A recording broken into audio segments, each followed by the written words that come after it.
Well, I mentioned back in episode 43 that I haven't wanted a downhill bike in a long time. The last one I wanted was a Commensal DH Supreme, and then my buddies all got them, and they were breaking the frames, and there was a lot of warranties back in 2017, 18, 19.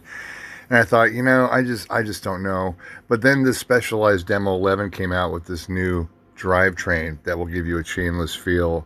And I was saying in episode 43 that this is the first downhill bike I've been excited about in a long time.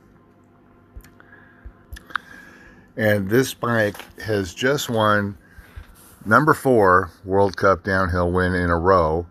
The first 2 were by Finn Isles, and then now Jordan Williams has won 2 in a row. So this is quite a streak.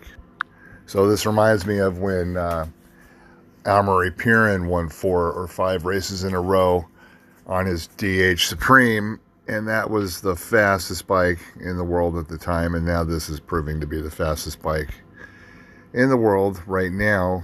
And I would just love to get my hands on these. They're $11,000. So it looks like downhill's making a huge comeback, and I've always kept my downhill bike. I've never sold it. I've always loved to have it just for the chance of going out and doing that. I've got some really great local trails for it here, but I just don't get out to do it much. It's hard to find anybody to shuttle with anymore. Everybody's got the e-bikes now, so it's really quite different. And just to touch on that real quick, it seems like with the demise of the enduro racing that's going on, as far as any kind of World Cup level stuff, it's really gone downhill. The local enduros are all still doing well, but it seems like the focus is now back to downhill, and then cross country is taking off. And well, the sport has shifted a lot in the last 10 years. Enduro was huge, and now it's not. Downhill was sort of dead. I remember seeing that. Is downhill dead? It's like, no, downhill's still super fun. It's just we have this new thing with the e-bikes that are taking a huge market share, and that's where all the focus was in development of bikes for a long time. There's still plenty of companies that make a really good regular mountain bike, and but now it's branching off into a couple different directions. You have the downcountry scene, which is really XC racing on that level now. World Cup XC racing is really more like enduro now. It's like one big stage. It's like fitness enduro. The bikes are 120 mil travel now for an XC bike. They're 24 pounds. They're not these 19-pound bikes anymore. You have the Specialized Epic 9 that has just come out, and that build can be they're one of their more expensive builds is 18 pounds and change. So I don't know how capable that bike is as far as doing some of the gnarlier stuff, like Downeyville and things. I'm sure it's pretty good, and you can always put heavier wheels and tires on it. So that seems to be the direction the sport's going now, sort of this extreme cross country and downhill. And the enduro bikes are just not selling because everybody that wants to buy an enduro bike winds up getting an e-bike. So the question might come up is what's the best bike these days? What's the bike that kind of covers it all? And I'm down to my 2 original newer trail bikes that I ride all the time, and it's a short travel SB45, which is 115 millimeters of travel with a 140 fork up front is what it came stock with. And then a SB55, which is a 140 mil travel with a 160 on the front. And you know, it's just curious that that's looking like that's the biggest segment of the market right now as far as a regular mountain bike, non-e-bike, you know. So I'm going to be calling mountain bikes from now on, and e-bikes e-bikes. I'm not going to be using any of these acronyms for them anymore, these other titles. So, you know, the mountain bike has sort of the enduro category, which would be like a 150, 160, 170 millimeter travel bikes and up. That segment is got very little sales. And so the mid travel and the what's now, they've brought back the term all mountain, is like their 140, 150 millimeter travel bike. So these are the two bikes I'm using weekly, and they are very satisfying for a regular mountain bike. You can get a lot done. You can do a lot. My enduro bikes, which I have two of them, I've got the SB150, which is very long, slack, and low, and it's in a size large. The reach on it's pretty long for a large, so I didn't get the extra large, which I'm normally an extra large size. And then I have the SB165, which is a little more travel, smaller rear wheel, and I got that in the extra large, and it's very big, but that is basically replaced my downhill bike. So, but I just find I'm not riding them as much because they're just not that fun to pedal uphill.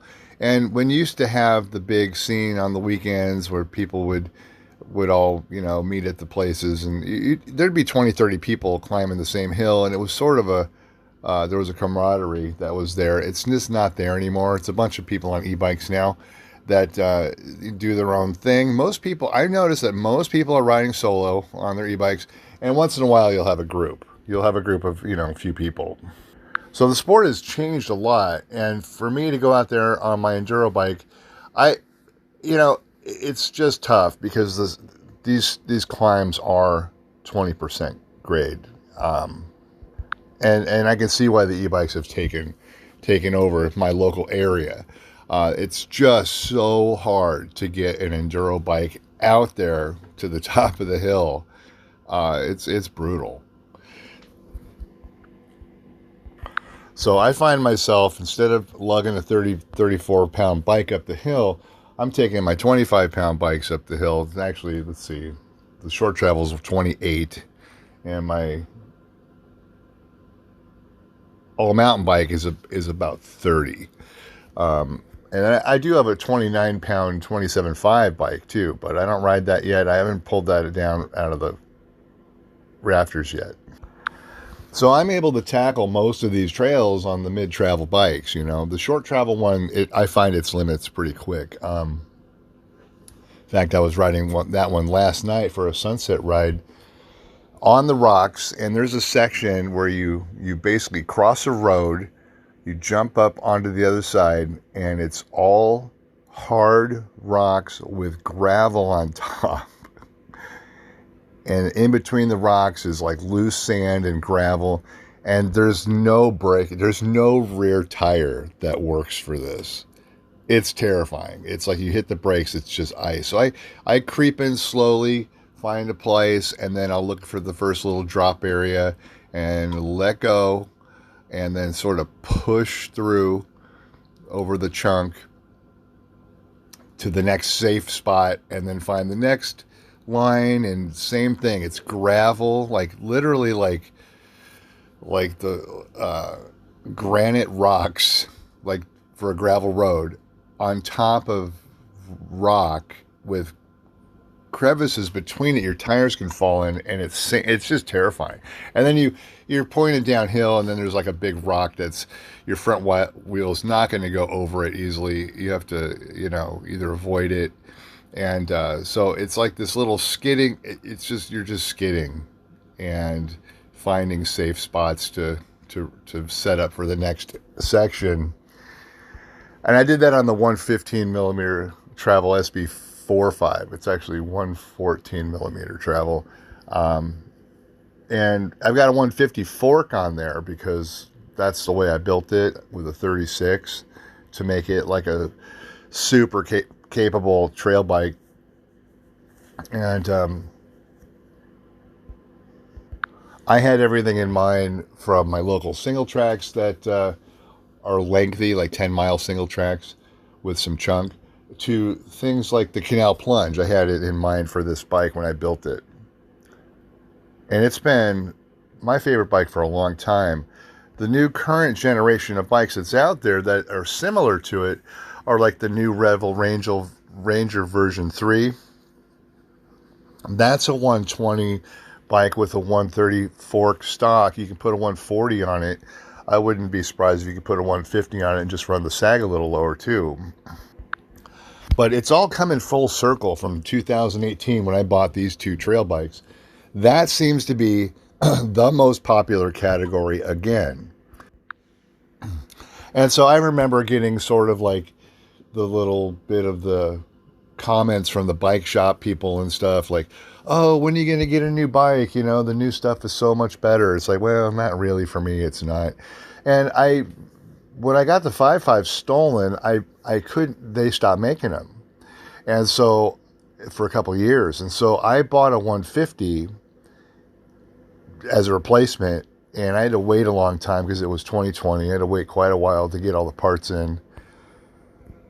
And in the meantime, I couldn't wait. I was going like 3 months without a proper all mountain bike, enduro bike, having the 5.5 stolen. So I found a used frame up north. Had only had about 100 hours of use on it at the most. Might have only been 10 hours. I can't remember. It was like barely used. And it was a frame, a fork, the shock, and a 170 millimeter travel seat post for about $3,000. And I thought, you know what? I'm just going to get this and rebuild the bike that got stolen, because that's been my favorite bike I've ever owned. So I built it up, and with the parts and everything, it only cost me about $5,000 to build the bike up. So it was not too bad to build up a 2018 5.5 in 2020, late 2020. And that bike came in ahead of the 150 I had ordered months earlier. And when I got the 150 in, I got to tell you, I was really disappointed. Like in the actual riding experience, because this was supposed to be the bike to replace the 5.5 at the time, and it had all the marketing hype behind it and everything. And I knew it was going to be okay pedaling up fire roads and stuff, and it was going to descend way better. It had a way slacker head angle, way longer travel than my 5.5. It had a 170 fork on it instead of a 160, 150. So it's 10 millimeters more front and rear, and an X2 shock as opposed to the DPX2 I had on the 5.5. So, it was more of a downhill bike. And it pedals up fire roads okay, because it's heavier, so you feel it. And the head angle is not too great for when things get tight. But the thing is that it's not an all-mountain bike at all. It's just not. It is an enduro race bike, and it's meant for pedaling up fire roads and going down downhill trails. Now, I've taken it to Snow Summit at the bike park and the chair lifts. I took it there once, and it was really fun on a place like Snow Summit. It's faster than my 26-inch downhill bike, which is so old now. It's just I keep it as a novelty, but it's probably faster than a 27.5 downhill bike. It won't be faster than a 29-inch downhill bike, but it's a good all-rounder, and it was a pretty decent price. I actually got like an industry deal on it, so I got the bike for about $7,000 or $6,500, something like that, and it's probably about a $9,000 build. So I got a really good deal. I got to thank the guys at the bike shop for that. That was great that they did that for me, and I think that was probably the first bike I really got a good industry deal on, actually. I was happy to pay full retail for the bikes in 2018, which is before I launched my business, which, as far as the chain lubes go, that was still in development. I did Sea Otter in 2019, and well, I guess that's why they gave me the industry deal on that. And then I also bought a 165 that same year. So in 2020, I built up 3 bikes, all because my bike got stolen. And it was real innocent. I'm going to buy a 150.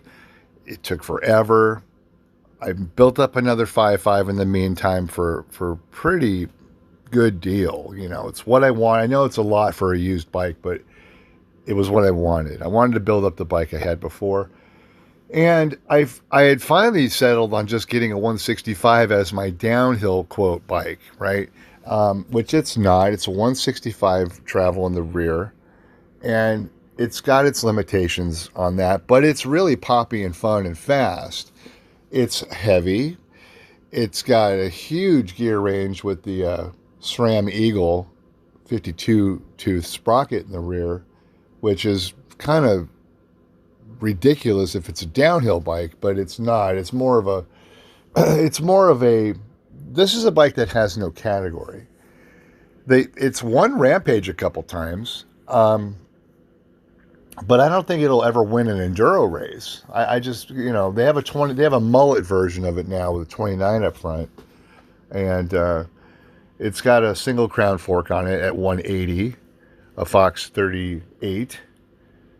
But it's sort of a bike that's in a class all its own. It's really not, it's more of a free ride bike than a downhill bike, but yet it's only got 165 travel in the rear like a enduro bike. So it's the bike, it's an enduro bike. If you put a 29 wheel up front, I guess you could actually compete in an enduro race with it, and it would be a contender with the rollover of a 29-inch wheel. But mine's set up 27.5 front and rear. So the thing is, this Specialized bike here with this crazy new drivetrain has won 4 in a row. It is probably the most interesting design I've ever seen on a downhill bike ever. And I keep showing the backside of the drivetrain here, but let me pause it. This thing has got some challenges with the chain and the internal chain, because the feedback that's coming back is that there's a lot of resistance through the pedaling. But what they've figured on, what Specialized in the development team of this has figured on, is that the speed it generates in the downhills by having this sort of chainless feel makes up for the resistance in the pedaling. So because you have 2 chains there and a bunch of extra gears, and behind the cranks, this is what's there behind the cranks when you take the cover off. So you have this internal system that transfers your pedal input here to your chain input here, or other way around. This is where the chain ring goes here, and your cranks go here. And then this is a separate system. I'm not sure how it actually decouples itself from the drivetrain, but when you're not pedaling, the chain is not a factor in your suspension. It's not affecting your suspension at all. So all these gears and chains and all this contact with your pedal input, it's a lot of added friction. It's almost like having 2 complete systems there. You've got a separate drive and pulley, plus your chain ring, and then your cassette in the rear. So it's literally 2 drivetrains worth of friction happening. So I think something like this would really benefit from my 5311 product, or even the Darkmatter treatment with the Uber Clear, which has been now shown through independent testing to be extremely quiet, extremely free-feeling for longer than 5311. Basically, it looks like it's going about 50% further in the endurance, which I'm very shocked at that myself, because I developed this for e-bikes. People are now using it on gravel bikes and mountain bikes, and they're getting more endurance than I ever thought would be possible with my e-bike formula. So the reformulated Uber Clear shown here is very smooth, and I've been testing this alone on my short travel bike doing hill climbs, and it has the same performance of, say, 5311. But the real magic of this product is when you work it with the Darkmatter itself. So when you treat the chain with the Darkmatter, and here's a little bit of a Loam Wolf review of it here. When you treat your chain with the Darkmatter, this becomes embedded in your chain. It gets down way into the pin, into the rollers, down into the pin, and the stuff that's in here is so smooth and protective once it's treated your bare metal. Okay, so you can use the chain prep formula to get there. You can strip the chain the old-fashioned way. Whatever you do, put this stuff on a clean chain where you know your pins are clean all the way deep inside, and do a couple of rides with this alone. Put this on for a ride. After you get back from that ride, wipe the chain down, and then put some more on before your next ride to really get it in there. And from there, you can do 2 or 3 or 4 applications in that manner, and then you can start using the Uber Clear as a supplement to replace the wax. And the Uber Clear is designed to just glide right over the top of this stuff. So what it is you've got your chain treated now and protected from torque and endurance and long miles, and then you've got the Uber Clear as it's like a chain lube for your chain treatment. It's like a very slick, it penetrates easily into the depths of the chain, and that would be the Uber Clear shown here in the starter kit. So what this does is this 1-2 combo treats your chain here, the Darkmatter, and then this is your top-off formula, so to speak, for it, to keep that super smooth gliding feeling. And the combination of these two is resulting in about 50% longer endurance than the 5311 by itself. So I've suggested this on road bikes. I didn't have anybody putting the big miles in to verify it, as I had already stopped riding my road bike by about that time I came out with this. I did do all the testing myself on my all-mountain bike, which is extreme torque climbing situations, and then I had a bunch of people on e-bikes verifying it for me and making adjustments based on their needs.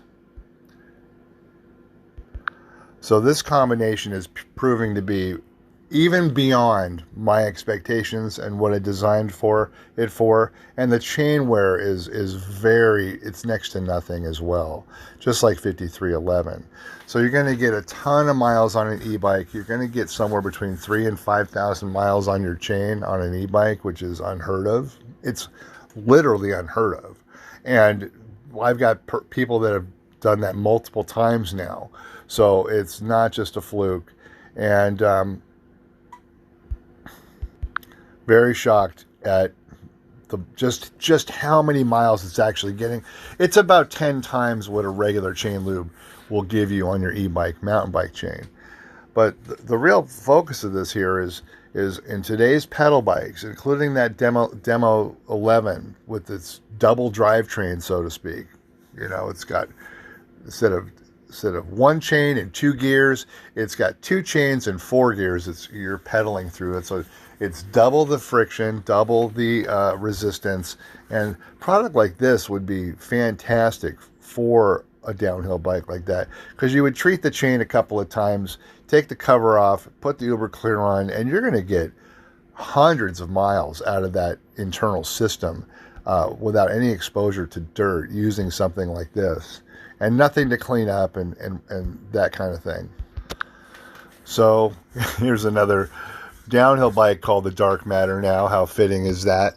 Well, I hope my Darkmatter winds up on downhill bikes. That's for sure. I think that people who have the downhill bikes and you know, do the chain maintenance on your downhill bike, you certainly don't want to remove it all the time on a downhill bike because of the chain link not being secure. And I'm sorry, a Wiperman link on a downhill bike is just not going to happen. You want to put that chain on and leave it on and not break it until you absolutely have to. And at that point, you're probably just going to change your chain or change that quick link to a new one. But a downhill bike is a situation you don't want to be taking the chain on and off at all. I originally created the Lubenschleiden LS1, the black and white label. I created that formula for my downhill bike to make a thin build that was super fast and racy, but yet it was thin enough to where the dust would actually just pass through the chain, pass through the side plates, and not get built up inside there. And basically, the dust would just become a passive lubrication, so to speak, especially the clay dust. And it works absolutely great for that. But the Lubenschleiden line, which I'll show you here, shown here, this is a screenshot of vlog number 2 that goes through the whole product line. So this is way back in the beginning of this podcast. Goes through the development and the uses of each product. This one here was originally designed for my downhill bike. And the idea was to have the dust pass through the chain instead of build up on it and cause it to make noise and stuff. And it did a fantastic job. It still does a great job of that. And then the Darkmatter is the chain treatment for your e-bike and high torque applications. It's a very long-lasting product. It never comes off. It almost never comes off. When you get this on the outside of your chain, it's really hard to get it off once it's been baked on. And then the Uber Clear over here, which is kind of cut off, is the top-off formula for this. So this is the product line for the mountain bikes here, specifically. And then we have the road and gravel formulas and the mountain bike XC race formula here is what this is. Now, this can be used on all your mountain bikes too. This is what I use actually on most of my bikes. This is on pretty much all the bikes right now. 7 years of development. The chain life, this one here, I know the chain life is, you're going to get over 7,000 miles on a mountain bike, guaranteed. Probably closer to 12, but it just depends on your conditions and how often you apply. I would say on the 5311 on a mountain bike, apply the 5311 on the mountain bike every 100 miles, whether you think you need it or not. And then if you're a casual rider, we have the lower price formula of the Formula 1.2 for all drivetrains. This is for like kids bikes, BMX bikes. This is for everything as well. And it's at a different price point. So anyway, there's the whole product line in a nutshell. And if you're confused on which one to start with, go with the 5311. You're not going to be disappointed at all. This stuff flows out of the bottle really easily. It works into the chain really easily with the brush, and you can just use a toothbrush as well just to push it in, cycle the chain for 1 minute. Watch the application video. The application video will be at the top of the description here, and watch how you apply our product. It's going through a chain prep conversion. There's other chain, if you go to the playlist titled application videos on this channel, under the playlists, you can see plenty of other application techniques of just the product by itself. All right, well, that's already been about a half hour. I hope you guys enjoyed that, a little brief overview of the different kinds of bikes that are out there. What's probably the best choice these days?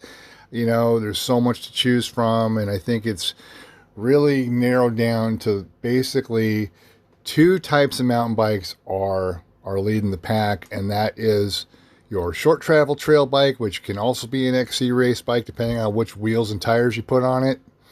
120 millimeters, super capable bike. The frames aren't flimsy anymore. You can jump the thing, and 120 mil travel bike is probably what most people need. And then if you want to go a little bigger, you know, go with the all mountain stuff.